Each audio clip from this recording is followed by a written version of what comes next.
اگر میں اسے یہ بتا دوں کہ میں ساری زندگی کیا کرتا رہا ہوں تو یہ سالار نے اس سے ہاتھ ملاتے ہوئے سوچا۔ تم پرسوں کسی اسکول کی بات کر رہے تھے، سالار نے دانستہ طور پر موضوع بدل لیا۔ تم اسلام آباد نہیں رہتے؟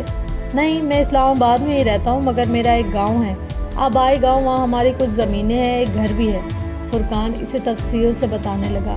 کئی سال پہلے میرے والدین اسلام آباد شفٹ ہو گئے تھے۔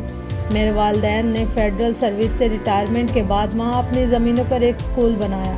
اس گاؤں میں کوئی اسکول نہیں تھا، انہوں نے پرائمری اسکول بنوایا تھا۔ 7-8 سال سے میں اسے دیکھ رہا ہوں، اب وہ سیکنڈری اسکول میں تبدیل ہو چکا ہے۔ 4 سال پہلے میں نے وہاں ایک ڈسپینسری بھی بنوائی۔ تم اس ڈسپینسری کو دیکھ کر حیران رہ جاؤ گے، بہت جدید سامان ہے اس میں۔ میرے ایک دوست نے ایک ایمبولینس بھی گفٹ کی ہے، اور اب صرف میرے گاؤں کے ہی نہیں بلکہ ارد گرد کے بہت سارے گاؤں کے لوگ بھی اسکول اور ڈسپینسری سے فائدہ اٹھا رہے ہیں۔ سالار اس کی بات توجہ سے سن رہا تھا۔ مگر تم یہ سب کیوں کر رہے ہو؟ تم ایک سرجن ہو، تم یہ سب کیسے کر لیتے ہو؟ اور اس کے لیے بہت پیسے کی ضرورت ہے۔ کیوں کر رہا ہوں یہ تو میں نے اپنے آپ سے کبھی نہیں پوچھا۔ گاؤں میں اتنی غربت تھی کہ یہ سوال پوچھنے کی مجھے کبھی ضرورت ہی نہیں پڑی۔ ہم لوگ بچپن میں کبھی کبھار اپنے گاؤں جایا کرتے تھے، یہ ہمارے لیے تفریح تھی۔ ہماری حویلی کے علاوہ گاؤں میں کوئی مکان پکا نہیں تھا، اور سڑک کا تو سوال ہی پیدا نہیں ہوتا۔ ہم سب کو یوں لگتا تھا جیسے ہم کسی جنگل میں آ گئے ہیں۔ اب اگر ہم جانور ہوتے تو ہمیں کوئی فرق نہیں پڑتا، شہر کی طرح ہم جنگل میں دندناتے پھرتے، یہی سوچ کر کہ ہم سب سے مرغوب ہیں اور کوئی بھی ہمارے جیسا نہیں، نہ کوئی ہماری طرح رہتا ہے، نہ ہمارے جیسا کھاتا ہے، نہ ہمارے جیسا پہنتا ہے۔ مگر انسان ہو کر یہ برداشت کرنا مشکل ہو جاتا ہے کہ ہمارے ارد گرد انسان جانوروں کی جیسی زندگی گزارنے پر مجبور ہے۔ ہو سکتا ہے کچھ انسانوں کو اس سے خوشی محسوس ہوتی ہو کہ انہیں ہر نعمت میسر ہے اور باقی سب طرز پر ہیں، مگر ہمارا شمار ایسے لوگوں سے نہیں ہوتا۔ اب سوال یہ پیدا ہوتا ہے کہ کیا کیا جائے۔ میرے پاس کوئی جادو کی چھڑی تو نہیں تھی، نہ ہی میں اسے ہلاتا اور سب کچھ بدل کر رکھ دیتا، نہ ہی بے شمار وسائل۔ تمہیں میں نے بتایا ہے نا کہ میرے والد سول سرونٹ تھے، ایماندار قسم کے سول سرونٹ۔ میں اور میرا بھائی دونوں شروع سے اسکالرشپ پر پڑھتے رہے، اس لیے ہم پر والدین کو زیادہ خرچ نہیں کرنا پڑا۔ خود وہ بھی فضول خرچ نہیں تھے، اس لیے تھوڑی بہت بچت ہوتی رہی۔ ریٹائرمنٹ کے بعد میرے والد نے سوچا کہ لاہور یا اسلام آباد کے کسی گھر میں اخبار پڑھ کر، واک کر کے یا ٹی وی دیکھ کر زندگی گزارنے کے بجائے انہیں اپنے گاؤں جانا چاہیے، وہاں کچھ بہتری لانے کی کوشش کرنی چاہیے۔ وہ دونوں گاڑی کے اندر بیٹھے ہوئے تھے۔ مشکلات کا تم اندازہ نہیں کر سکتے۔ گاؤں میں نہ بجلی تھی، نہ صاف پانی، کچھ بھی نہیں تھا۔ بابا نے پتہ نہیں کہاں کہاں بھاگ کر یہ ساری چیزیں منظور کروائیں۔ جب وہاں پرائمری اسکول بن گیا، ایک سڑک بھی آ گئی، بجلی اور پانی جیسی سہولتیں بھی آ گئی، تو گورنمنٹ کو اچانک وہاں ایک اسکول بنانے کا خیال آیا۔ میرے والد کی تو خوشی کی انتہا نہ رہی کہ گورنمنٹ ان کے اسکول کو اپنی نگرانی میں لے رہی ہے۔ اس میں اپنے ٹیچرز بھجوائے اور کچھ عرصے کے بعد اس اسکول کو اپ گریڈ کر دے۔ مگر محکمہ تعلیم کے ساتھ چند رابطوں میں ہی بابا کو اندازہ ہو گیا تھا کہ ایسا ہونے کی صورت میں ان کی ساری محنت پر پانی پڑ جائے گا۔ بابا وہاں بچوں کو سب کچھ دیتے تھے، کتابیں، کاپیاں، یونیفارم اور ایسی کچھ ضروری چیزیں۔ انہوں نے باقاعدہ اس کے لیے فنڈ رکھے ہوئے تھے۔ مگر تم اندازہ کر سکتے ہو کہ گورنمنٹ کے پاس چلے جانے کے بعد اس اسکول کا کیا حشر ہوتا۔ سب سے پہلے وہ فنڈز جاتے، پھر باقی سب کچھ۔ اس لیے بابا خود ہی اسکول چلاتے رہے۔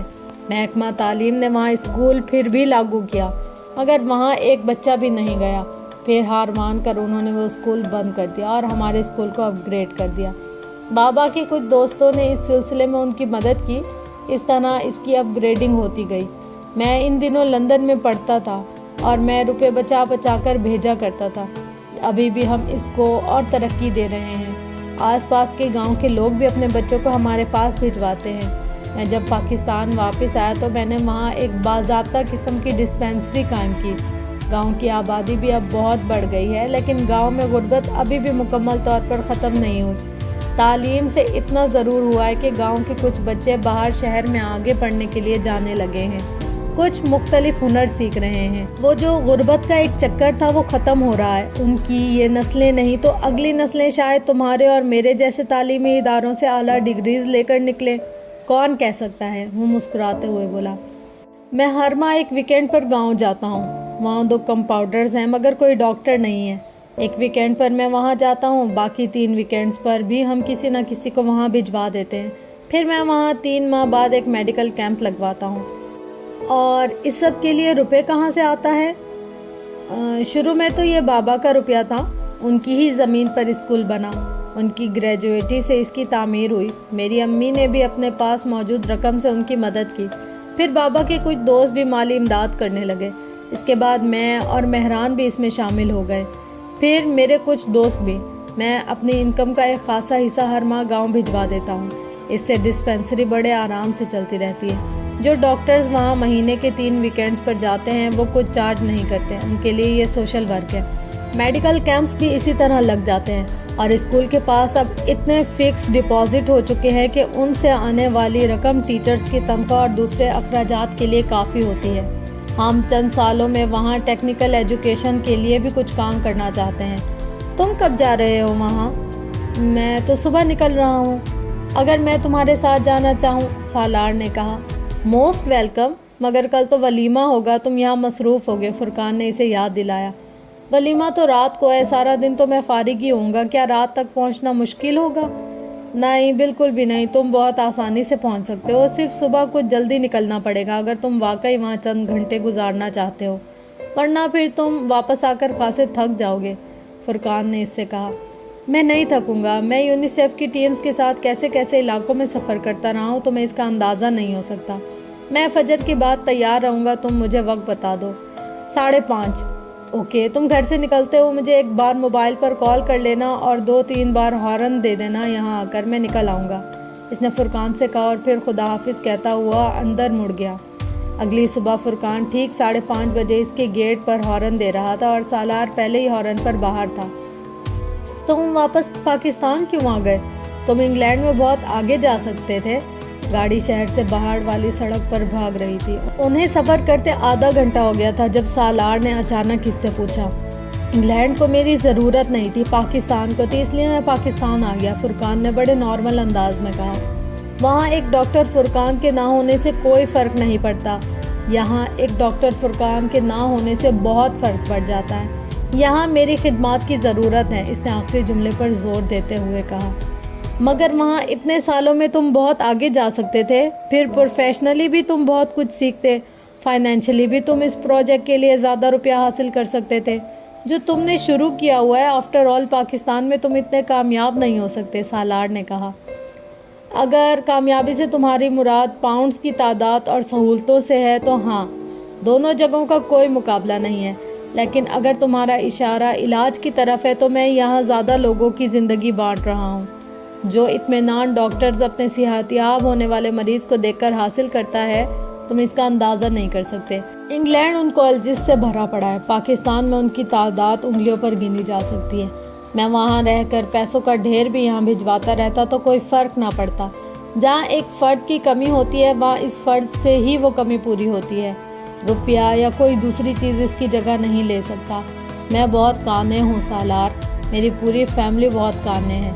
اگر میں نے کوئی چیز سیکھی ہے تو وہ سب سے پہلے میرے اپنے لوگوں کے کام آنی چاہیے. میں اپنے لوگوں کو مرتا چھوڑ کر دوسرے لوگوں کی زندگی نہیں بچا سکتا. پاکستان میں کچھ بھی صحیح نہیں ہے. سب کچھ خراب ہے. کچھ بھی ٹھیک نہیں ہے. سہولتوں سے خالی ہاسپٹلز اور حد سے زیادہ برا اور کرپٹ ہیلتھ سسٹم. جس برائی اور خامی کا سوچو وہ یہاں ہے. مگر میں اس جگہ کو نہیں چھوڑ سکتا. اگر میرے ہاتھ میں شفا ہے تو پھر سب سے پہلے یہ شفا میرے اپنے لوگوں کے حصے میں آنی چاہیے. سالار بہت دیر تک کچھ نہیں بول سکا. گاڑی میں یکدم خاموشی چھا گئی. تم نے مجھ سے یہ تو سوال پوچھ لیا کہ میں پاکستان کیوں آ گیا. کیا اب میں تم سے یہ سوال پوچھوں کہ تم پاکستان کیوں نہیں آ جاتے؟ فرقان نے کچھ دیر کی خاموشی کے بعد مسکراتے ہوئے کہا. میں یہاں نہیں رہ سکتا. سالار نے بے اختیار کہا. تم پیسوں اور سہولتوں کی وجہ سے یہ کہہ رہے ہو؟ نہیں، پیسہ یا سہولتیں میرا مسئلہ نہیں ہے. نہ اب نہ ہی پہلے کبھی.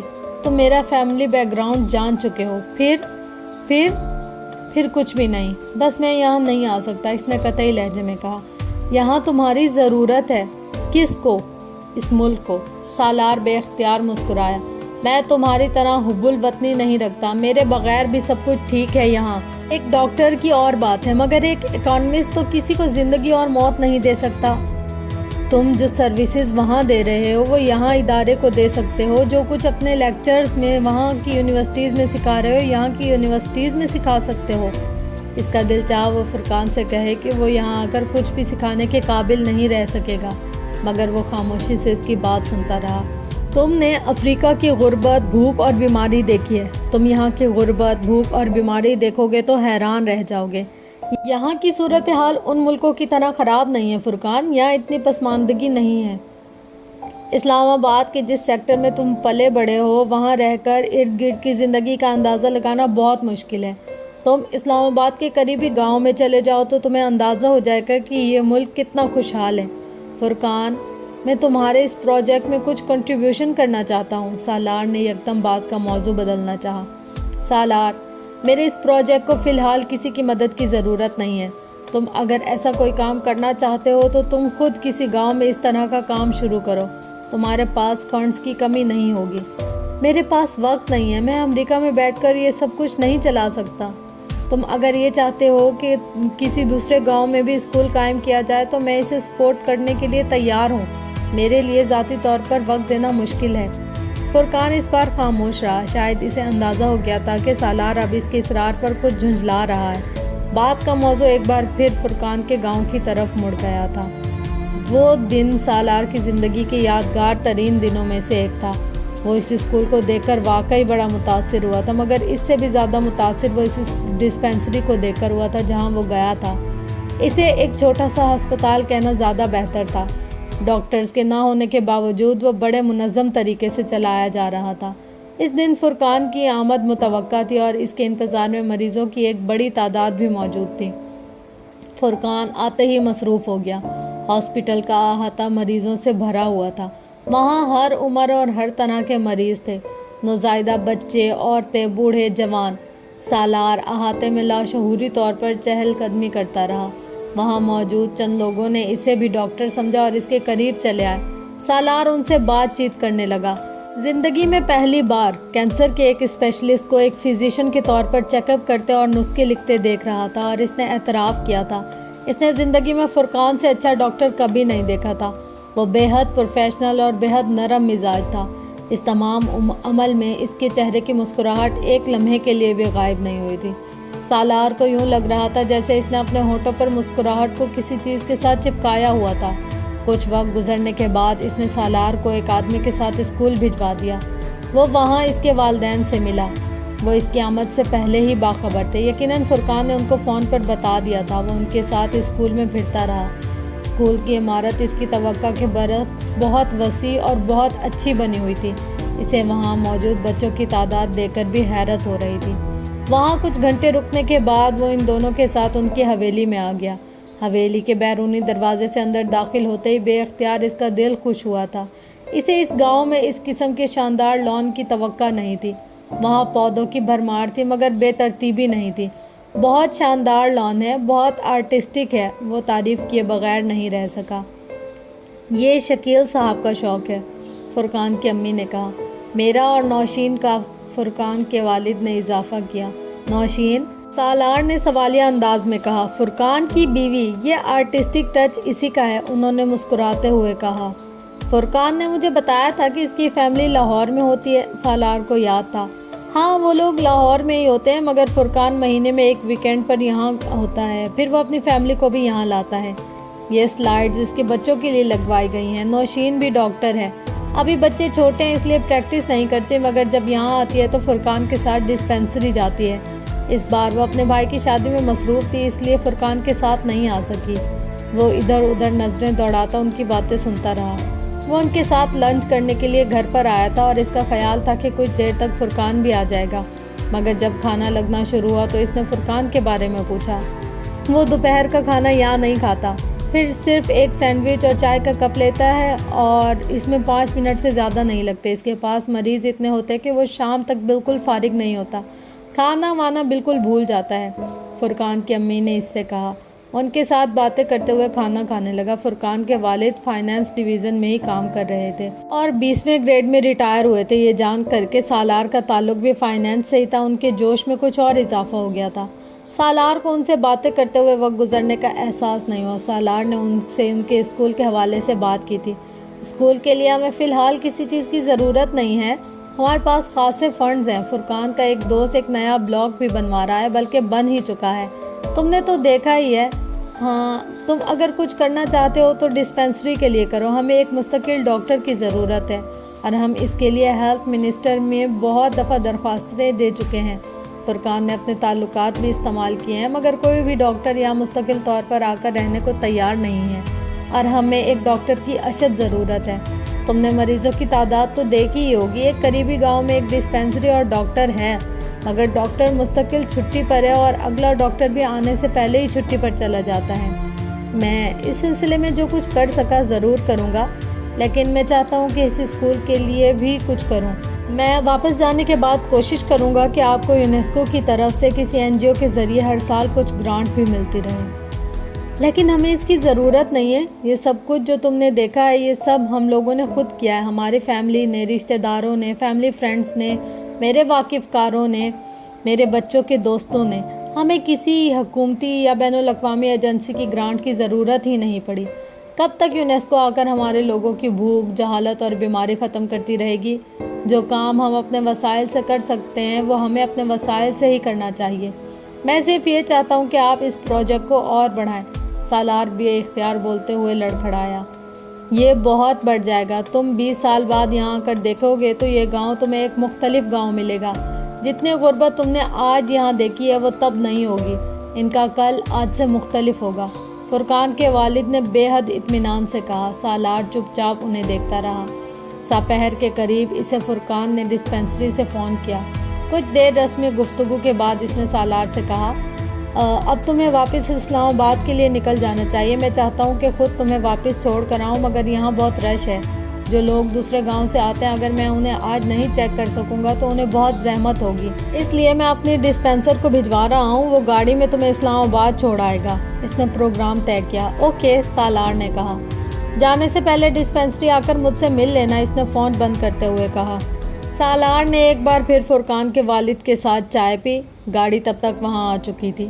پھر وہاں سے گاڑی میں فرقان کے پاس چلا گیا۔ صبح والی بھیڑ اب کم ہو چکی تھی، وہاں اب صرف 25-30 کے قریب لوگ تھے۔ فرقان ایک بوڑھے آدمی کا معائنہ کر رہا تھا۔ سالار کو دیکھ کر مسکرا دیا۔ میں 2 منٹ انہیں چھوڑ کر آتا ہوں، اس نے ایک مریض سے کہا اور پھر اٹھ کر کھڑا ہو گیا۔ سالار کے ساتھ چلتا ہوا باہر گاڑی تک آیا۔ تم کب تک پاکستان میں ہو؟ اس نے سالار سے پوچھا۔ 1.5 ہفتہ۔ پھر تو دوبارہ ملاقات نہیں ہو سکے گی تم سے، کیونکہ تم تو اب اگلے ہی ماہ اسلام آباد اور یہاں آؤ گے، لیکن میں تمہیں فون کروں گا۔ تمہاری فلائٹ کب ہے؟ سالار نے اس کے سوال کو نظر انداز کیا۔ ملاقات کیوں نہیں ہو سکتی؟ میں لاہور آ سکتا ہوں اگر تم انوائٹ کرو۔ فرقان کچھ حیران انداز میں مسکرایا۔ سالار اس سے ہاتھ ملاتے ہوئے گاڑی میں بیٹھ گیا۔ سالار نہیں جانتا تھا اسے کون سی چیز اس طرح اچانک فرقان کے اتنے قریب لے آئی تھی۔ وہ یہ بھی نہیں جانتا تھا کہ وہ فرقان کو کیوں اتنا پسند کر رہا تھا۔ وہ اس کی وجہ سمجھنے سے قاصر تھا۔ فرقان کے ساتھ اس کا گاؤں دیکھنے کے 4 دن بعد وہ لاہور گیا۔ وہ وہاں 1 دن کے لیے گیا تھا۔ اس نے فرقان کو فون پر اطلاع دی۔ فرقان نے ایئرپورٹ پر پک کرنے اور اپنے ساتھ رہنے کی آفر کی، مگر اس نے انکار کر دیا۔ وہ فرقان سے طے شدہ پروگرام کے مطابق 4 بجے کے قریب اس کے گھر پہنچا۔ وہ ایک اچھے علاقے میں ایک عمارت کے گراؤنڈ فلور کے ایک فلیٹ میں رہتا تھا۔ دروازے کے ساتھ موجود بیل دبا کر وہ خاموشی سے کھڑا ہو گیا۔ اندر سے یکدم کسی بچے کے بھاگنے کی آواز آئی۔ ایک 4-5 سال کی بچی ڈور چین کی وجہ سے دروازے میں آنے والی جھری سے اس کو دیکھ رہی تھی۔ آپ کو کس سے ملنا ہے؟ سالار اسے دیکھ کر دوستانہ انداز میں مسکرایا تھا، مگر اس بچی کے چہرے پر کوئی مسکراہٹ نہیں آئی۔ وہ بڑی سنجیدگی سے سالار سے پوچھ رہی تھی، بیٹا مجھے آپ کے پاپا سے ملنا ہے۔ اس بچی اور فرقان کے چہرے میں اتنی مماثلت تھی کہ اس کے لیے یہ اندازہ لگانا مشکل نہیں تھا کہ وہ فرقان کی بیٹی تھی۔ پاپا اس وقت کسی سے نہیں ملتے، اسے بڑی سنجیدگی سے اطلاع دی۔ مجھ سے مل لیں گے، سالار نے قدرے محفوظ ہوتے ہوئے کہا۔ آپ سے کیوں مل لیں گے؟ فوراً جواب آیا۔ کیونکہ میں ان کا دوست ہوں، آپ انہیں جا کر بتائیں کہ سالار انکل آئے ہیں تو وہ مجھ سے مل لیں گے۔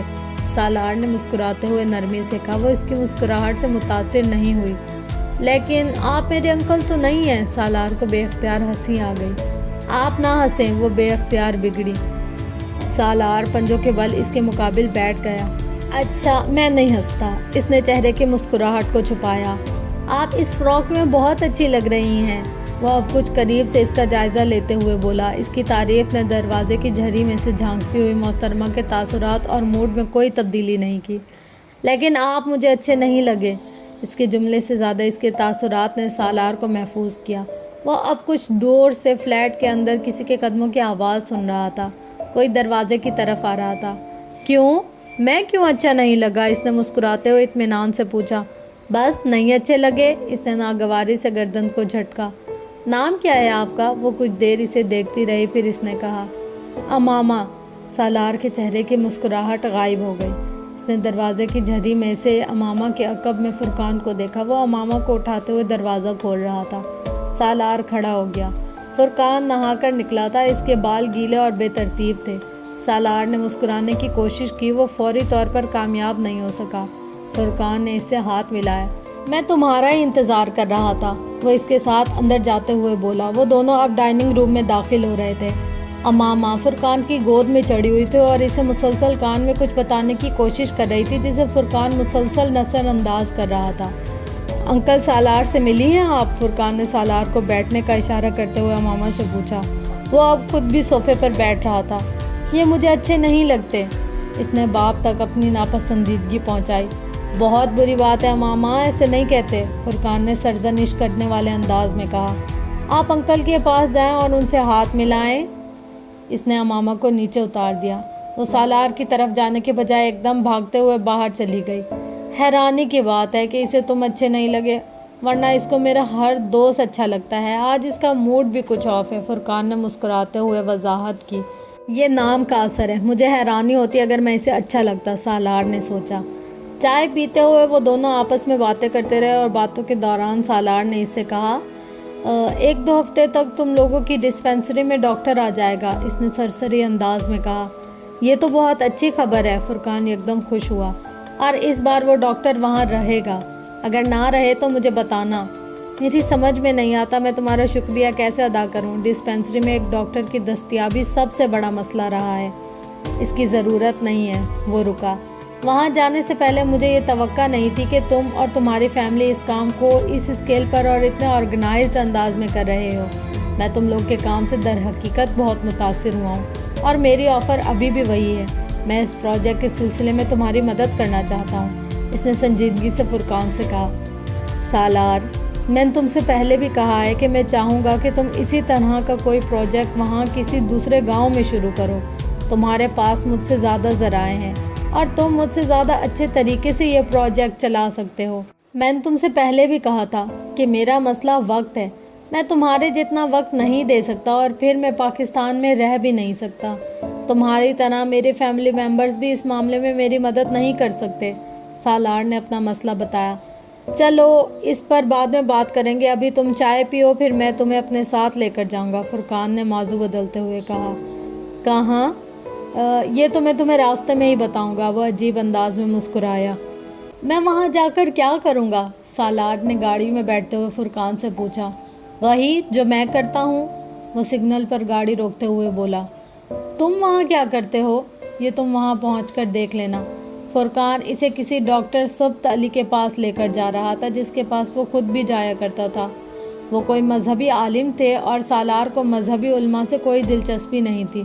وہ پچھلے چند سالوں میں اتنے مذہبی علماء کے اصلی چہرے دیکھ چکا تھا کہ وہ اب مزید ان جگہوں پر وقت ضائع نہیں کرنا چاہتا تھا۔ فرینکلی اسپیکنگ فرقان، میں اس ٹائپ کا ہوں ہی نہیں جس ٹائپ کا تم مجھے سمجھ رہے ہو۔ اس نے کچھ دیر خاموش رہنے کے بعد فرقان کو مخاطب کیا۔ کس ٹائپ کے؟ فرقان نے گردن موڑ کر اسے دیکھا۔ یہی پیری مریدی یا بیت وغیرہ، یا جو بھی تم سمجھ لو، اس نے قدرے صاف گوئی سے کہا۔ اسی لیے تو میں تمہیں وہاں لے جا رہا ہوں، تمہیں مدد کی ضرورت ہے۔ سالار نے چونک کر اسے دیکھا۔ وہ سڑک کو دیکھ رہا تھا۔ کیسی مدد؟ اگر کوئی حافظ قرآن رات کو 1 پارہ پڑھے اور پھر بھی نیند لانے کے لیے اسے نیند کی گولیاں کھانی پڑیں تو پھر کہیں نہ کہیں کچھ نہ کچھ غلط ضرور ہے۔ کئی سال پہلے مجھے بھی ایک بار بہت ڈپریشن ہوا تھا، میرا ذہن بھی بہت الجھ گیا تھا۔ پھر کوئی مجھے ڈاکٹر صاحب کے پاس لے کر گیا۔ 8-10 سال ہو گئے ہیں مجھے اب وہاں جاتے ہوئے۔ تم سے مل کر مجھے احساس ہوا کہ تمہیں بھی میری طرح کسی کی مدد کی ضرورت ہے، رہنما کی ضرورت ہے۔ فرقان نے نرم لہجے میں کہا۔ تم کیوں میری مدد کرنا چاہتے ہو؟ کیونکہ دین کہتا ہے کہ تم میرے بھائی ہو، اس نے موڑتے ہوئے کہا۔ سالار نے گردن سیدھی کر لی۔ وہ اس سے مزید کیا پوچھتا؟ اسے مذہبی علماء سے کوئی دلچسپی نہیں تھی۔ ہر عالم اپنے فرقے کی تعریف میں زمین و آسمان کے کلابے ملانے میں ماہر تھا۔ ہر عالم کو اپنے علم پر غرور تھا۔ ہر عالم کا لب لباب یہی ہوتا تھا کہ میں اچھا ہوں، باقی سب برے ہیں، میں کامل ہوں، باقی سب نامکمل ہیں۔ ہر عالم کو دیکھ کر لگتا تھا کہ اس نے علم کتاب سے نہیں براہ راست وحی کے ذریعے حاصل کیا ہے، جس میں کوئی غلطی کا امکان ہی نہیں ہے۔ اس نے آج تک ایسا عالم نہیں دیکھا تھا جو اپنے اوپر تنقید سنے اور برداشت بھی کرے۔ سالار خود اہل سنت مسلک سے تعلق رکھتا تھا، مگر جو آخری چیز وہ کسی سے ڈسکس کرنا چاہتا تھا وہ مسلک اور فرقہ تھا۔ ان مذہبی علماء کے پاس ڈسکس کرنے کے لیے سب سے پہلی چیز مسلک اور فرقہ ہی تھا۔ ان علماء کے پاس جاتے جاتے وہ رفتہ رفتہ ان سے برگزشتہ ہوتا گیا۔ ان کی پوٹلی میں صرف علم بھرا ہوا تھا، عمل نہیں۔ وہ غیبت ایک گناہ پر لمبا چوڑا لیکچر دیتے تھے، قرآن آیات اور احادیث کے حوالے دیتے، اور اگلی ہی سانس میں وہ اپنے کسی ہم عصر عالم کا نام لے کر اس کا مذاق اڑاتے، اس کی علمی جہالت کو ثابت کرنے کی کوشش کرتے۔ وہ اپنے پاس آنے والے ہر ایک کا پورا بایو ڈیٹا جانتے، اور پھر اگر وہ بایو ڈیٹا ان کے کام کا ہوتا تو مطالبوں اور سفارشوں کا ایک لمبا سلسلہ شروع ہو جاتا۔ اس بایو ڈیٹا کو وہ اپنے پاس آنے والوں کو متاثر کرنے کے لیے بھی استعمال کرتے کہ ان کے پاس کس وقت کون آیا تھا، کس طرح کون ان کے علم سے فیضیاب ہوا تھا، کون بڑا آدمی ہر وقت ان کی جوتیاں سیدھی کرتے رہنے کو تیار رہتا تھا، کس نے انہیں گھر بلایا، کس طرح خدمت کی۔ وہ اب تک جن عالموں کے پاس ایک بار گیا تھا دوبارہ نہیں گیا، اور اب فرقان اسے ایک اور عالم کے پاس لے کر جا رہا تھا۔ وہ شہر کے اچھے علاقوں میں سے ایک میں جا پہنچے۔ وہ علاقہ اچھا تھا مگر بہت بوش نہیں تھا۔ اس سڑک پر پہلے بہت سی گاڑیاں کھڑی تھی۔ فرقان نے بھی ایک مناسب جگہ پر گاڑی سڑک کے کنارے پارک کر دی۔ پھر وہ گاڑی سے نیچے اتر گیا۔ سالار نے اس کی پیروی کی۔ 3-4 منٹ چلتے رہنے کے بعد وہ ان بنگلوں میں سے ایک نسبتاً سادہ مگر پروقار اور چھوٹے بنگلے کے سامنے پہنچ گئے۔ نیم پلیٹ پر ڈاکٹر سید سبت علی کا نام تحریر تھا۔ فرقان بلا جھجک اندر داخل ہو گیا۔ سالار نے اس کی پیروی کی۔ بنگلے کے اندر موجود چھوٹے سے لان میں ایک مالی اپنے کام میں مصروف تھا۔ فرقان نے پورچ میں ایک ملازم کے ساتھ دعا سلام کا تبادلہ کیا، پھر وہ مزید کچھ آگے چلتا ہوا ایک دروازے کے سامنے پہنچ گیا، اور وہاں اس نے اپنا جوتا اتار دیا۔ وہاں پہلے بھی بہت سے جوتے پڑے تھے۔ اندر سے باتوں کی آواز سنائی دے رہی تھی۔ سالار نے بھی دیکھا دیکھی اپنے جوتے اتار دیے۔ سالار نے ایک قدم اس کے پیچھے اندر رکھتے ہوئے ایک ہی نظر میں پورے کمرے کا جائزہ لے لیا۔ وہ ایک کشادہ کمرے میں تھا جس کے فرش پر کارپیٹ بچھا ہوا تھا اور اس سے بہت سے فلور کشن بھی پڑے ہوئے تھے۔ کمرے میں فرنیچر کے نام پر صرف چند معمولی سی چیزیں تھیں اور دیوار پر کچھ قرآنی آیات کیلی گرافی کی صورت میں لگی ہوئی تھی۔ کمرے میں 20-25 کے قریب مرد تھے جو آپس میں گفتگو میں مصروف تھے۔ فرقان نے اندر داخل ہوتے ہی بلند آواز میں سلام کیا اور پھر چند لوگوں کے ساتھ کچھ خیر مقدمی کلمات کا تبادلہ کیا، پھر وہ ایک خالی کونے میں بیٹھ گیا۔ ڈاکٹر سبت علی کہاں ہیں؟ سالار نے اس کے قریب بیٹھتے ہوئے مدھم آواز میں پوچھا۔ 8 بجتے ہی وہ اندر آ جائیں گے، ابھی تو صرف 7:55 ہوئے ہیں، فرقان نے اس سے کہا۔ سالار گردن ہلا کر کمرے میں بیٹھے ہوئے لوگوں کا جائزہ لینے لگا۔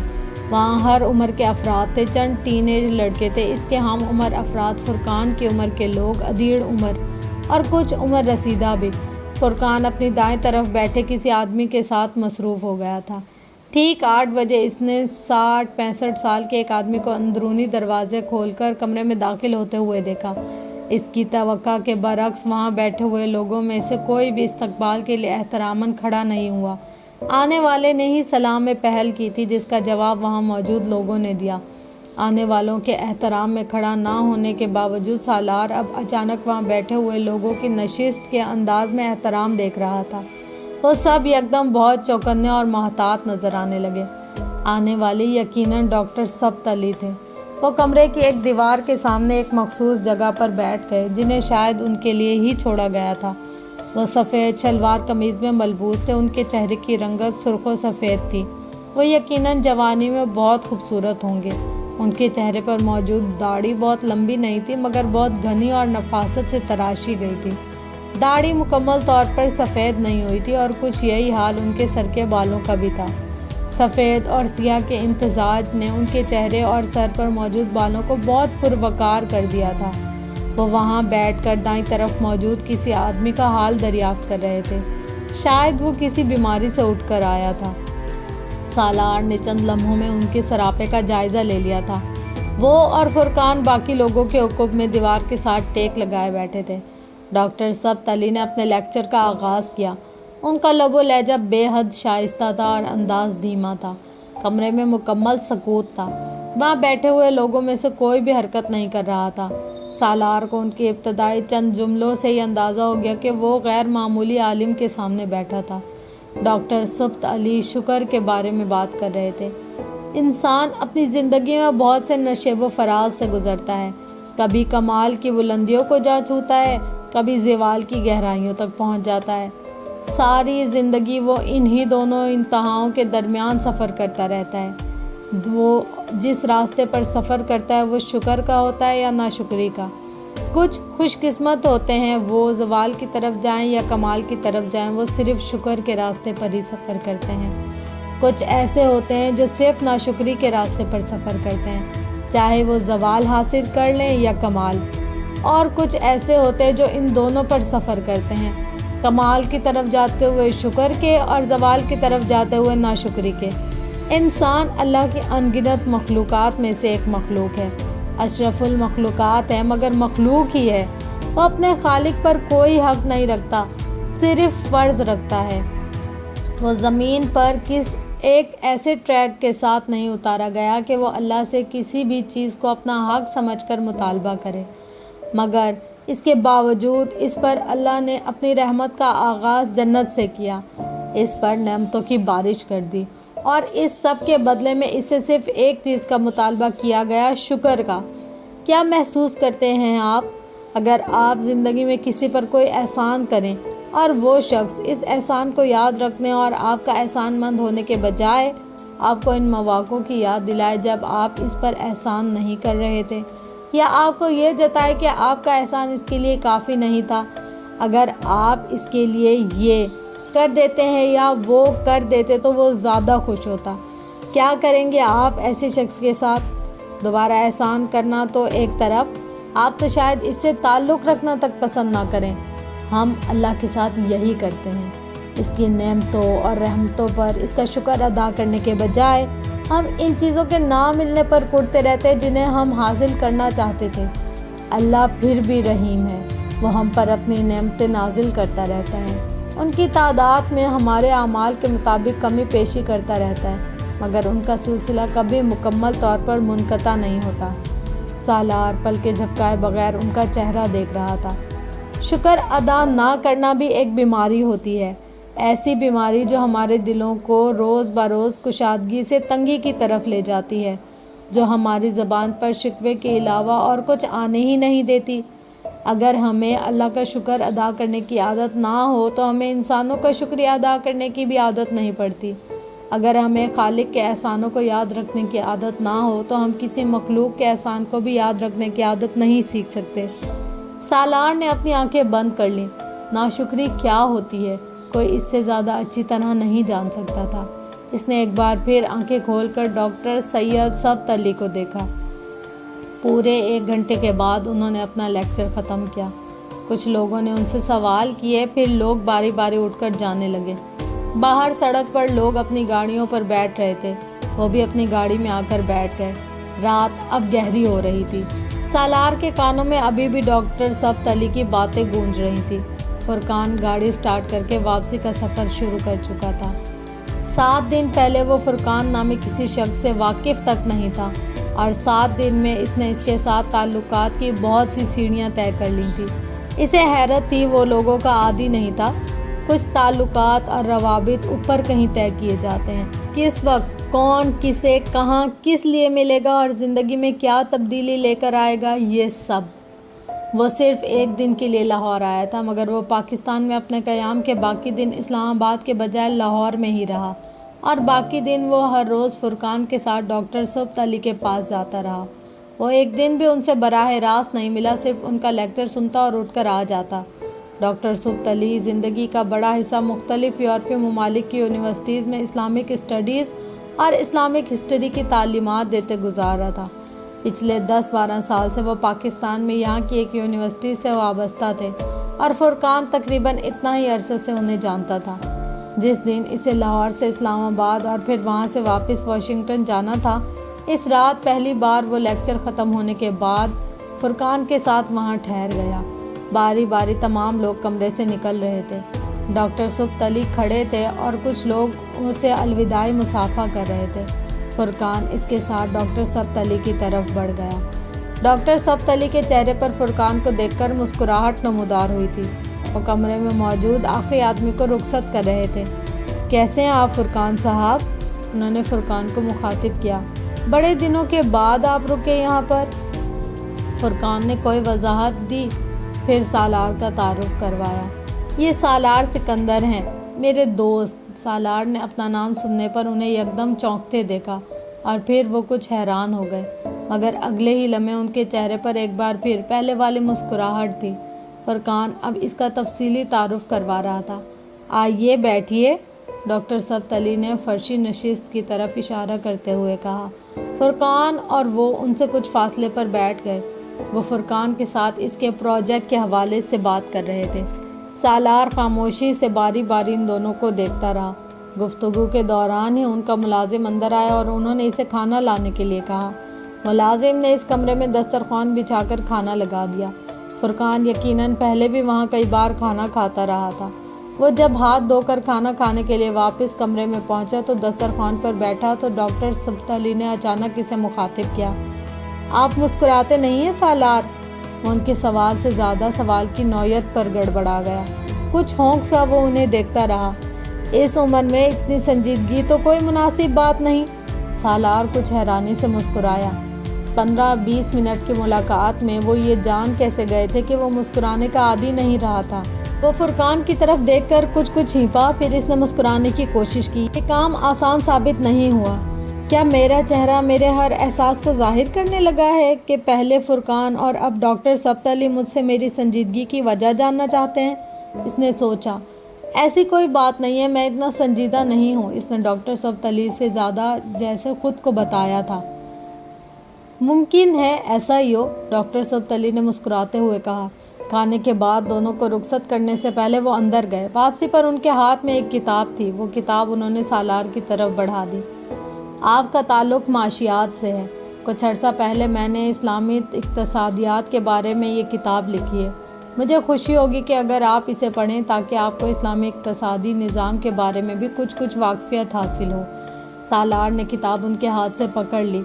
کتاب پر ایک نظر ڈالتے ہوئے اس نے مدھم آواز میں ڈاکٹر سبت علی سے کہا، میں واپس جا کر بھی آپ سے رابطہ رکھنا چاہتا ہوں۔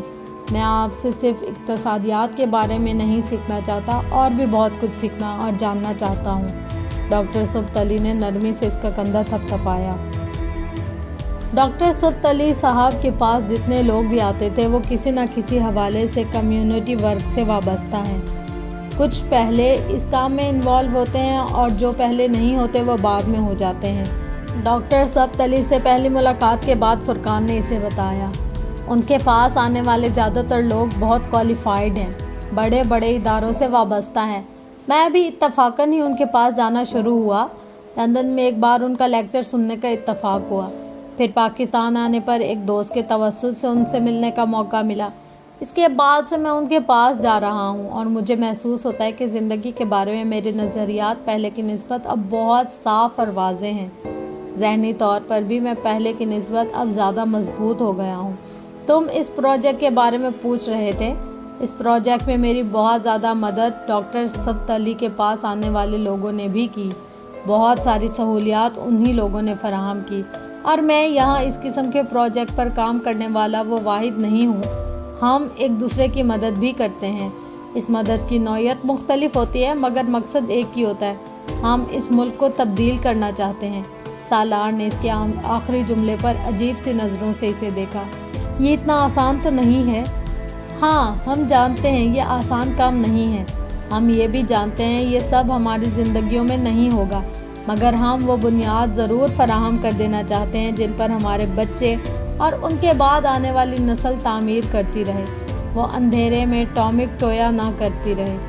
کم از کم مرتے ہوئے ہم لوگوں کو یہ احساس تو نہیں ہوگا کہ ہم لوگوں نے تماشائیوں جیسی زندگی گزار دی۔ دوسرے بہت سے لوگوں کی طرح ہم بھی صرف تنقید کرتے رہے، خرابیوں پر انگلیاں اٹھاتے رہے، اسلام کو صرف مسجد کی حد تک ہی محدود کر کے بیٹھے رہے۔ اپنے اور دوسروں کی زندگیوں میں ہم نے کوئی تبدیلی لانے کی کوشش نہیں کی۔ وہ حیرانی سے فرقان کا چہرہ دیکھتا رہا۔ امامہ ہاشم جلال النصر سعد کے بعد وہ ایک اور مسلمان کو دیکھ رہا تھا، ایک اور پریکٹیکل مسلمان کو۔ وہ مسلمانوں کی ایک اور قسم سے آگاہ ہو رہا تھا، وہ مسلمان جو دین اور دنیا کو ساتھ لے کر چلنا چاہتے ہیں، جو دونوں انتہاؤں کے بیچ میں راستے کو جانتے اور پہچانتے ہیں اور ان پر چلنے کا طریقہ جانتے ہیں۔ وہ بری طرح الجھا۔ تم نے میری آفر کے بارے میں کیا سوچا؟ اس نے فرقان سے کہا۔ میں نے تمہیں بتایا تھا میں تم سے کیا چاہتا ہوں۔ تمہاری ضرورت ہے اس ملک کو، یہاں کے لوگوں کو، یہاں کے اداروں کو۔ تمہیں یہاں آ کر کام کرنا چاہیے۔ سالار اس کی بات پر ہلکے سے ہنسا۔ تم کبھی اس ٹاپک کو نہیں چھوڑ سکتے؟ اچھا، میں اس پر سوچوں گا۔ پھر تم میری آفر کے بارے میں کیا کہو گے؟ میرے گاؤں کے قریب ہی ایک اور گاؤں ہے، اسی حالت میں جس حالت میں 10-15 سال پہلے میرا گاؤں تھا۔ میں آج کل کوشش کر رہا ہوں کہ وہاں پر اسکول بنا دیں۔ پرائمری اسکول تو گورنمنٹ کا وہاں ہے، مگر آگے کچھ نہیں ہے۔ اگر تم وہاں اسکول شروع کرو تو یہ زیادہ بہتر ہوگا۔ میں اور میری فیملی تمہاری غیر موجودگی میں اسے دیکھیں گے۔ ہم اسے قائم کرنے میں بھی تمہاری مدد کریں گے، مگر پھر تمہیں خود ہی اسے چلانا ہوگا۔ صرف روپیہ فراہم کر دینا کافی نہیں ہوگا۔ فرقان نے کچھ دیر کی خاموشی کے بعد کہا۔ کل چل سکتے ہو میرے ساتھ وہاں؟ سالار نے کچھ سوچتے ہوئے کہا۔ تمہاری تو فلائٹ ہے کل صبح۔ نہیں، میں 2 دن بعد چلا جاؤں گا۔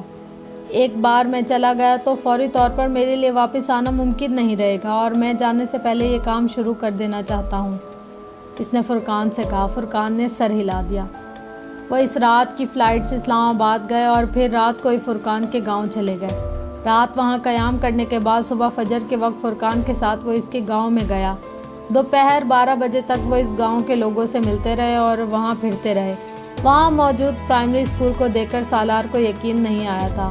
وہ اپنی حالت سے کچھ بھی لگتا تھا مگر اسکول نہیں تھا۔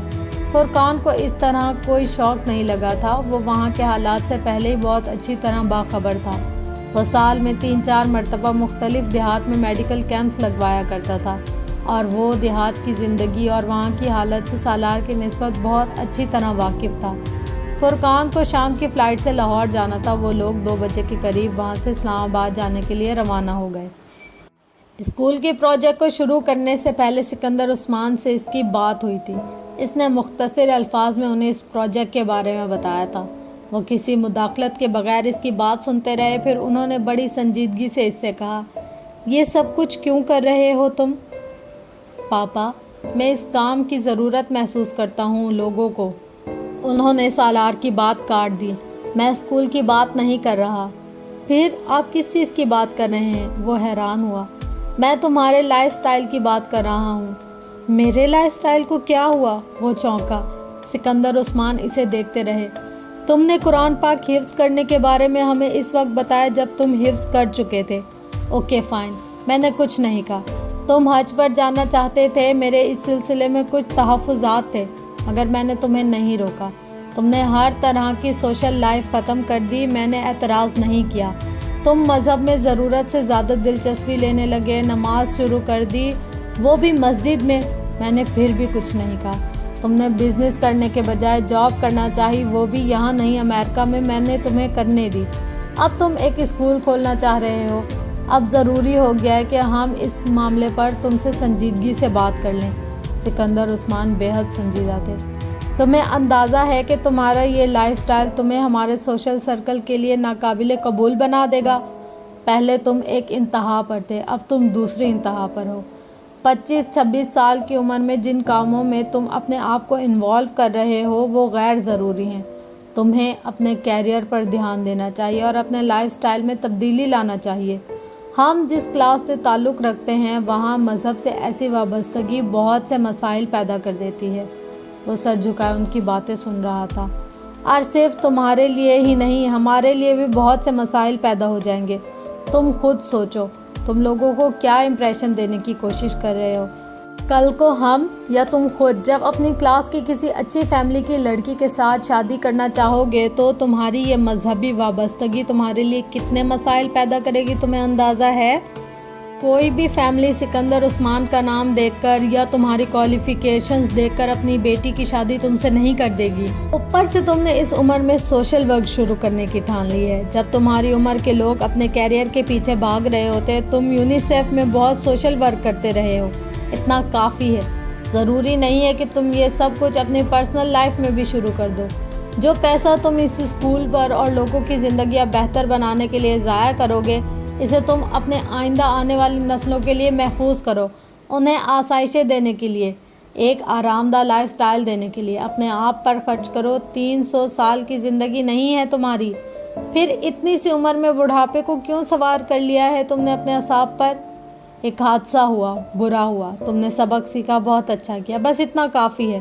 اس کا مطلب یہ نہیں ہے کہ تم اس عمر میں تسبیح پکڑ لو۔ وہ رکے۔ کیا میری بات کو سمجھ رہے ہو؟ انہوں نے پوچھا۔ پاپا، میں نے تسبیح نہیں پکڑی، سالار نے ان کا سوال دینے کے بجائے کہا۔ آپ نے زندگی میں توازن رکھنے کی بات کی ہے تو میں توازن رکھنے کی ہی کوشش کر رہا ہوں۔ میں اپنے کیریئر میں کہاں پر کھڑا ہوں آپ اچھی طرح جانتے ہیں، میری کارکردگی سے آپ واقف ہیں، میں واقف ہوں، اور اسی لیے تم سے کہہ رہا ہوں کہ اگر تم اس طرح کی سرگرمیوں میں خود کو انوالو نہ کرو تو تم بہت آگے جا سکتے ہو۔ سکندر نے کہا، میں کہیں نہیں جا سکتا۔ اگر آپ یہ سمجھتے ہیں کہ میں یہ سب کچھ چھوڑ دوں تو کیریئر کی کسی ماؤنٹ ایوریسٹ تک پہنچ جاؤں گا تو ایسا نہیں ہے۔ اس نے توقف کیا۔ تم اپنے مستقبل کے بارے میں بھی سوچو، اپنی شادی کے بارے میں۔ ایسی اپروچ رکھنے پر تم کو کہاں قبول کیا جائے گا؟ میں نے سوچا ہے پاپا، میں شادی ہی نہیں کرنا چاہتا۔ سکندر ہنسے۔ بچکانہ سوچ ہے، ہر ایک یہی کہتا ہے، تمہیں تو اپنا ایڈونچر یاد رکھنا چاہیے۔ ان کا اشارہ کس طرف تھا وہ جانتا تھا۔ وہ بہت دیر کچھ نہیں کہہ سکا، یہ بھی نہیں کہ وہ ایک ایڈونچر کی وجہ سے شادی نہیں کرنا چاہتا تھا۔ مجھے یاد ہے، بہت دیر بعد اس نے مدھم آواز میں کہا، میں آپ کے سوشل سرکل میں بہت پہلے ہی مس فٹ ہو چکا ہوں۔ میں یہاں جگہ بنانے کی کوشش نہیں کروں گا۔ مجھے اس سوشل سرکل میں کوئی نیا تعلق یا رشتہ بھی قائم نہیں کرنا۔ مجھے پرواہ نہیں کہ لوگ، میرے بہن بھائی میرا مذاق اڑائیں گے یا مجھ پر ہنسیں گے۔ میں اس سب کے لیے ذہنی طور پر تیار ہوں۔ جہاں تک سوال اس پروجیکٹ کا ہے، پاپا مجھے اسے شروع کرنے دے۔ میرے پاس بہت پیسہ، اس پروجیکٹ کو شروع کرنے کے بعد بھی مجھے فٹ پاتھ پر رہنا نہیں پڑے گا۔ کچھ لوگوں کو جسم کی بیماری ہوتی ہے، کچھ کو روح کی۔ جسم کی بیماری کے لیے ڈاکٹرز کے پاس جاتے ہیں، روح کی بیماری کے لیے لوگ وہی کرتے ہیں جو میں کر رہا ہوں۔ میں جو کرنا چاہتا ہوں، میں اس پیسے سے سب کچھ خرید سکتا ہوں، صرف سکون نہیں خرید سکتا۔ زندگی میں پہلی بار میں سکون حاصل کرنے کے لیے پیسے کو انویسٹ کر رہا ہوں۔ ہو سکتا ہے مجھے سکون مل جائے۔ سکندر عثمان کی سمجھ میں نہیں آیا کہ وہ اس سے کیا کہیں۔ واپس واشنگٹن پہنچ کر وہ ایک بار پھر پہلے کی طرح مصروف ہو گیا تھا، مگر اس بار فرق یہ تھا کہ وہ مسلسل پاکستان میں فرقان اور ڈاکٹر سبت علی کے ساتھ رابطے میں تھا۔ فرقان اسے اسکول کے بارے میں ہونے والی تفصیلات سے آگاہ کرتا رہتا تھا۔ یونیسیف میں اس طرح کا کام اس کی جاب کا حصہ تھا، اسے اس کام کے لیے بہت اچھا معاوضہ دیا جاتا تھا، مگر پاکستان کے اس گاؤں میں اس طرح کے کام کا آغاز وہ بھی اپنے وسائل سے چند سال پہلے کے سالار سکندر کو جاننے والے کبھی بھی اس بات پر یقین نہیں کرتے۔ خود اسے بھی یقین نہیں آتا تھا کہ وہ اس طرح کا کام کرنے کا سوچ سکتا تھا، مگر یہ صرف اس پروجیکٹ کے لیے اپنے اکاؤنٹ سے پیسے نکالتے ہوئے اسے اندازہ ہوا تھا کہ اس کے لیے یہ پروجیکٹ کم از کم مالی لحاظ سے مشکل نہیں تھا۔ پچھلے 3 سالوں میں اس کے اخراجات میں بہت کمی آ گئی تھی۔ بہت ساری وہ چیزیں اس کی زندگی سے نکل گئی تھیں جن پر وہ اندھا دھند پیسہ خرچ کرتا تھا۔ وہ اپنے بینک اکاؤنٹ میں رقم جان کر حیران ہو گیا تھا۔ وہ ایسا شخص نہیں تھا جس سے پیسہ جمع کرنے کی توقع کی جا سکتی تھی۔ ایم فل کے لیے اس کے پاس اسکالرشپ تھا، اسے کم از کم اس کے لیے اپنے پاس سے کچھ خرچ نہیں کرنا پڑتا تھا۔ اس دن اپنے اپارٹمنٹ میں چلتے پھرتے اس نے پہلی بار وہاں موجود تمام چیزوں کو غور سے دیکھا تھا۔ اس کے اپارٹمنٹ میں کہیں بھی کوئی بھی مہنگی چیز نہیں تھی، بلکہ سامان بہت ہی محدود تھا۔ اس کا کچن بھی کھانے پینے کی چیزوں سے تقریباً خالی تھا۔ کافی، چائے، دودھ اور اس طرح کی چند دوسری چیزیں۔ اس کا اپارٹمنٹ میں بہت کم وقت گزرتا تھا۔ وہ وقت گزرتا تھا جو سونے میں گزرتا تھا۔ یونیسیف میں اپنی جاب پر جاتے ہوئے بھی اس کے پاس پہلے سے موجود کپڑوں اور دوسری اشیاء کا انبار موجود تھا۔ وہ اس معاملے میں بھی لاپرواہی برت رہا تھا۔ اسے اچھی طرح یاد تھا کہ اس نے آخری بار اس طرح کی کوئی چیز کب خریدی تھی۔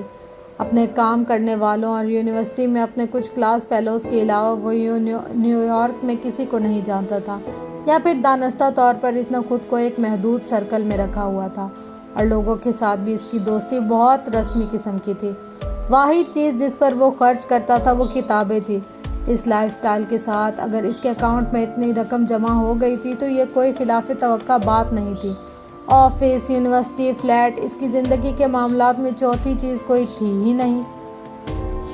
ایم فل کے دوران سالار نے یونیسیف چھوڑ کر یونیسکو جوائن کر لیا۔ ایم فل کرنے کے بعد سالار کی پوسٹنگ پیرس میں ہو گئی۔ اس سے پہلے وہ ایک فیلڈ آفس میں کام کر رہا تھا، مگر اب اسے یونیسکو کے ہیڈ کوارٹر میں کام کرنے کا موقع مل رہا تھا۔ وہ گزشتہ سالوں میں وقتاً فوقتاً چھوٹے موٹے پروجیکٹ کے سلسلے میں پیرس جاتا رہا تھا، مگر اس بار وہ پہلی دفعہ لمبے عرصے کے لیے وہاں جا رہا تھا، ایک آشنا دنیا سے ناآشنا دنیا میں۔ اس دنیا میں جہاں وہ زبان تک سے واقف نہیں تھا۔ نیو یارک میں اس کے بہت سے دوست تھے، یہاں پر ایسا کوئی بھی نہیں تھا جسے وہ بہت اچھی طرح جانتا۔ یونیسیف میں کیے جانے والے انتھک کام کی طرح وہ یہاں آ کر ایک بار پھر اسی طرح کرنے لگا تھا، مگر اسلام آباد کے نوائی علاقے میں شروع کیا جانے والا وہ اسکول یہاں بھی اس کے ذہن سے محو نہیں ہوا تھا۔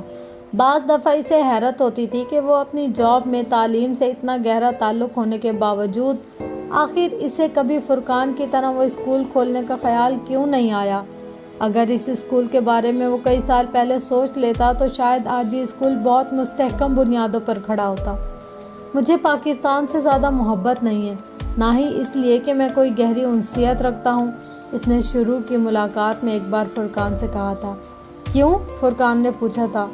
کیوں کا جواب تو میں نہیں دے سکتا، بس پاکستان کے لیے کوئی خاص احساس میرے دل میں نہیں ہے، اس نے کندھے اچکا کر کہا۔ یہ جاننے کے باوجود کہ یہ تمہارا ملک ہے؟ ہاں، یہ جاننے کے باوجود۔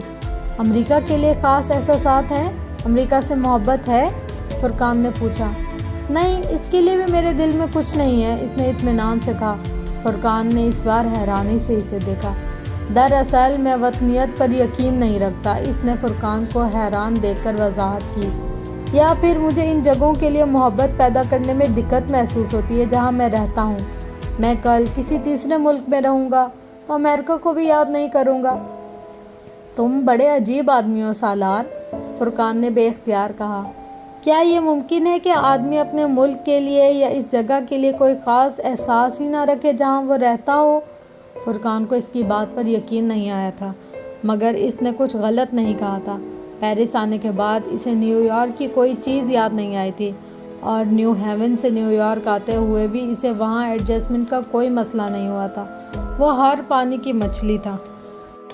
وہ ان دنوں یونائٹڈ نیشنز کے زیر اہتمام ہونے والے کسی ریجنل کانفرنس کے سلسلے میں پاکستان آیا ہوا تھا۔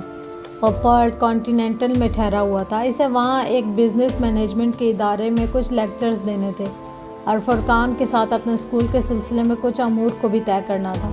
وہ لاہور میں اس کے قیام کا تیسرا دن تھا۔ اس نے رات کا کھانا کچھ جلدی کھا لیا تھا، اور اس کے بعد وہ کسی ضروری کام سے ہوٹل سے باہر نکل آیا۔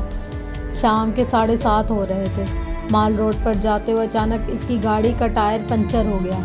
ڈرائیور گاڑی سے اتر کر ٹائر کو دیکھنے لگا۔ چند منٹوں کے بعد اس نے سالار کی کھڑکی کے پاس آ کر کہا، سر، گاڑی میں دوسرا ٹائر موجود نہیں ہے، میں آپ کے لیے کوئی ٹیکسی لاتا ہوں، آپ اس پر چلے جائیں۔ سالار نے ہاتھ کے اشارے سے اسے روک دیا۔ نہیں، میں خود ٹیکسی روک لیتا ہوں، وہ کہتا ہوا اتر گیا۔ کچھ دور ایک پارکنگ میں کچھ ٹیکسیاں نظر آ رہی تھیں۔ سالار کا رخ اسی طرف تھا جب ایک کار نے یکدم اس کے پاس آ کر بریک لگائی۔ گاڑی سامنے سے آئی تھی، اور اس کے رکنے پر سالار نے فٹ پاتھ پر چلتے ہوئے اس میں بیٹھے شخص کو ایک نظر میں ہی پہچان لیا۔ وہ عاقف تھا۔ وہ اب گاڑی کی ڈرائیونگ سیٹ سے اتر رہا تھا۔ لاہور میں کچھ سال پہلے اس کی سرگرمیوں کا وہ ایک مرکزی کردار تھا، عاکف اور اکمل۔ وہ انہی دونوں کے ساتھ اپنا زیادہ وقت گزارا کرتا تھا، اور اس سے سالار کی دوبارہ ملاقات کئی سالوں بعد ہو رہی تھی۔ وہ ان سب کو چھوڑ چکا تھا۔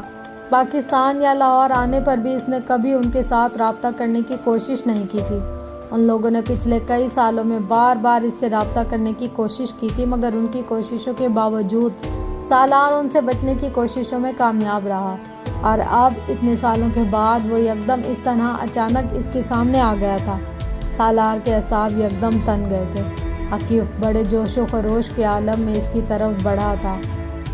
سالار، مجھے یقین نہیں آ رہا کہ یہ تم ہو۔ کہاں غائب تھے اتنے سالوں سے؟ تم تو گدھے کے سر سے سینگ کی طرح غائب ہو گئے تھے۔ کہاں تھے یار؟ اور اب یہاں کیا کر رہے ہو؟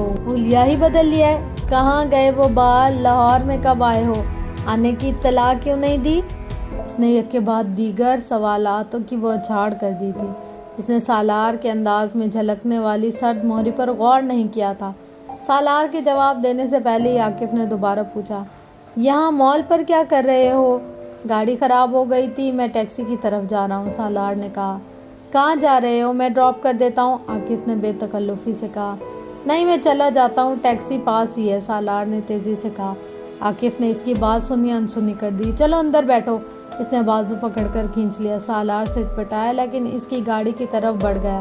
اس کا موڈ بہت خراب ہونے لگا تھا۔ تم تو اسٹیٹکس پڑھنے چلے گئے تھے اور پھر مجھے پتہ چلا کہ تم نے وہاں جاب کر لی، پھر اچانک پاکستان کیسے؟ عاکف نے گاڑی سٹارٹ کرتے ہوئے پوچھا۔ کیا چھٹیاں گزارنے آئے ہو؟ ہاں، سالار نے مختصر کہا۔ وہ اس طرح سے جان چھڑا سکتا تھا۔ کیا کر رہے ہو آج کل؟ عاکف نے گاڑی چلاتے ہوئے پوچھا۔ یونائٹڈ نیشنز کی ایک ایجنسی میں کام کر رہا ہوں۔ یا لاہور میں کہاں ٹھہرے ہو؟ پی سی میں۔ ارے پی سی میں کیوں ٹھہرے ہو؟ میرے پاس آتے یا مجھے فون کرتے۔ کب آئے یہاں؟ عاکف نے کہا۔ کل۔ بس تو پھر میرے ساتھ رہو، میرے گھر رہو، ضرورت نہیں ہے ہوٹل میں رہنے کی۔ نہیں، میں کل صبح اسلام آباد واپس جا رہا ہوں، سالار نے روانی سے جھوٹ بولا۔ وہ عاکف سے ہر قیمت پر جان چھڑا لینا چاہتا تھا۔ اسے اس سے الجھن ہو رہی تھی، یا پھر یہ شاید اس کے ساتھ گزارے جانے والا ماضی تھا جو اسے تکلیف میں مبتلا کر رہا تھا۔ اگر کل اسلام آباد واپس جا رہے ہو تو پھر آج میرے ساتھ رہو، کھانا کھاؤ میرے ساتھ گھر چل کر، عاکف نے آفر کی۔ کھانا میں 10 منٹ پہلے ہی کھا کر نکلا ہوں، پھر بھی میرے ساتھ گھر چلو، تمہیں اپنی بیوی سے ملواؤں گا۔ شادی ہو گئی تمہاری؟ ہاں، 3 سال ہو گئے، عاکف نے کہا۔ پھر پوچھا، اور تم نے شادی کر لی؟ نہیں۔ کیوں؟ بس کچھ مصروفیات تھیں اس لیے، سالار نے کہا۔ گڈ، ابھی آزاد ہی پھر رہے ہو، عاکف نے ایک گہرا سانس لیا۔ خوش قسمت ہو، سالار نے جواب میں کچھ نہیں کہا۔ عاکف نے اس سے بات کرتے ہوئے گلو کمپارٹمنٹ کھول کر اندر سے ایک کیسٹ نکالنی چاہی۔ اس کا دھیان ذرا بھٹکا اور کیسٹ نکالتے نکالتے گلو کمپارٹمنٹ سے بہت سی چیزیں سالار کی گود اور نیچے اس کے پیروں میں گر پڑیں۔ ٹو بیڈ، عاکف نے بے اختیار کہا۔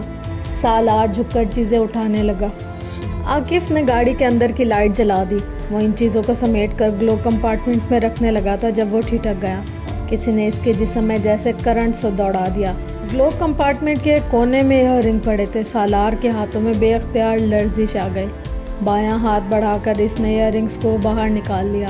وہ اب اس کی ہتھیلی پر گاڑی کے اندر جلتی روشنی میں چمک رہے تھے۔ وہ بے یقینی کے عالم میں اسے دیکھ رہا تھا۔